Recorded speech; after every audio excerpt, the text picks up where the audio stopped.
চলুন আজকে আমরা একটু জেনে নেব পশ্চিমবঙ্গের উল্লেখযোগ্য কিছু পাহাড়ের নাম। ঠিক আছে, এবং এটা মনে রাখার জন্য আমরা কিছু শর্টকাট ট্রিক ব্যবহার করব। এটা আমরা কেন আজকে পড়ব, তার কারণ বিভিন্ন প্রতিযোগিতামূলক পরীক্ষায় এবং বিভিন্ন ইন্টারভিউ কিন্তু পশ্চিমবঙ্গের বিভিন্ন জেলায় কী কী গুরুত্বপূর্ণ পাহাড় আছে সেগুলো কিন্তু ধরে। চলুন তাহলে এবার দেখে নিই। 1 নম্বর দেখুন, আমাদের জেলা হচ্ছে পুরুলিয়া। পুরুলিয়ায় আমরা কি দেখতে পাই? মেনলি 4টে পাহাড় দেখতে পাই, অযোধ্যা পাহাড়, জয়চণ্ডী, পাঞ্চেত, বাঘমুন্ডি। এটাকে আমরা কি করে মনে রাখতে পারি? শর্টকাট ট্রিক আছে। আমরা অমিত শাহকে সবাই চিনি, আর বর্তমানে জয় শ্রীরাম খুব পপুলার স্লোগান, তাই আমরা মনে রাখবো অমিত শাহ জয় শ্রীরাম বলে পুরুলিয়ায় 5টি বাঘ মারলো। ঠিক আছে, এখানে অমিত থেকে হচ্ছে অযোধ্যা, জয় শ্রীরাম থেকে হচ্ছে জয়চণ্ডী, পুরুলিয়া থেকে হচ্ছে পুরুলিয়া, 5টি থেকে হচ্ছে পাঞ্চেত, আর বাঘ থেকে হচ্ছে বাঘমুন্ডি। ওকে। 2 নম্বর হচ্ছে বীরভূম। বীরভূম আমরা সবাই জানি মা ভাগ্নে পাহাড় আছে, তাছাড়া আরো 2টো পাহাড় আছে, একটা হচ্ছে মথুরাখালী, একটা হচ্ছে পাথুরাখালী। এটা আমরা কি করে মনে রাখবো? আমরা সবাই জানি মামা ভাগ্নে একটা খুব গুরুত্বপূর্ণ সম্পর্ক, ওই মামা ভাগ্নে নিলে মনে রাখবো। কি বলছে? মামা ভাগ্নে বীরভূমে মার্বেল পাথর কিনতে গেল। এখানে মামা ভাগ্নে থেকে হচ্ছে মামা ভাগ্নে, বীরভূম থেকে হচ্ছে বীরভূম, মার্বেল থেকে হচ্ছে মথুরাখালী, আর পাথর থেকে হচ্ছে পাথুরাখালী। ওকে। 3 নম্বর আমাদের জেলার নাম কি হচ্ছে? আলিপুরদুয়ার। ঠিক আছে, আলিপুরদুয়ারে উল্লেখযোগ্য 2টো পাহাড় হচ্ছে বক্সা আর একটা হচ্ছে জয়ন্তী। এটা আমরা কি করে জানবো? দেখুন, মোহাম্মদ আলীকে আমরা সবাই চিনি, খুব ভালো বক্সার ছিলেন, ওনাকে নিয়ে আমরা শর্টকাট ট্রিক বানাবো। ঠিক আছে, আজ মোহাম্মদ আলী বক্সিংয়ে জয়ী হলো। আলী থেকে হচ্ছে আলিপুরদুয়ার, বক্সিং থেকে হচ্ছে বক্সা, জয়ী থেকে হচ্ছে জয়ন্তী। ওকে। 4 নম্বর চলুন দেখবো ঝাড়গ্রাম। ঝাড়গ্রামে আমরা কি দেখতে পাই? বেলপাহাড়ি এবং ঠাকুরান, এই 2টো কিন্তু আমরা পাহাড় দেখতে পাই। এটা আমরা কি করে মনে রাখবো? দেখবেন বিভিন্ন গাছে কিন্তু দেবদেবীরা বসবাস করে। ঠিক আছে, সেরকম এই শর্টকাট ট্রিকটা ব্যবহার করে। যেমন কি বলছে? বেল গাছের ঝাড়ে ঠাকুরের বসবাস। ঠিক আছে, বেল থেকে হচ্ছে বেলপাহাড়ি, ঝাড় থেকে হচ্ছে ঝাড়গ্রাম, ঠাকুর থেকে হচ্ছে ঠাকুরান। আশা করছি অসুবিধা হওয়ার কথা নয়। ওকে। তারপর হচ্ছে 5 নম্বর হচ্ছে বাঁকুড়া। বাঁকুড়ায় আমরা কি কি দেখবো?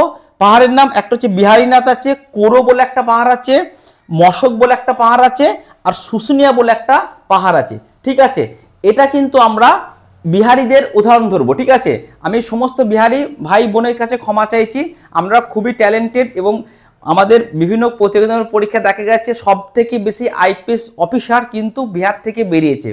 তাই বিহারি ছেলেমেয়েদেরকে সম্মান জানিয়ে বলছি আমরা খুবই ট্যালেন্টেড। ঠিক আছে, কিন্তু আমি শর্টকাট ট্রিক দেওয়ার জন্য আপনাদের একটু বোকা বানিয়েছি, ওই জন্য আমি ক্ষমা প্রার্থী। ঠিক আছে, এটা শুধুমাত্র শর্টকাট ট্রিকটা যাতে ঠিকমতো করতে পারি তার জন্য বানানো। চলুন তাহলে দেখিনি। বোকা বিহারি আজ কই মাছ ও শুশুনিয়া শাক রান্না করলো। তাহলে বিহারি থেকে হচ্ছে বিহারীনাথ, কই থেকে হচ্ছে কোরো, আচ্ছা মাছ থেকে হচ্ছে মশক, শুশুনিয়া থেকে হচ্ছে শুশুনিয়া। ওকে। আচ্ছা, তারপর হচ্ছে দার্জিলিং। দার্জিলিং হচ্ছে কি? দার্জিলিং হচ্ছে উল্লেখযোগ্য পাহাড় হচ্ছে ডেলো পাহাড়। ডেলো পাহাড় কিন্তু আমরা সবাই মনে রেখেছি, কেন বলুন তো? সেই যে আমরা জানি সারদা, সুদীপ্ত। ঠিক আছে, ওকে।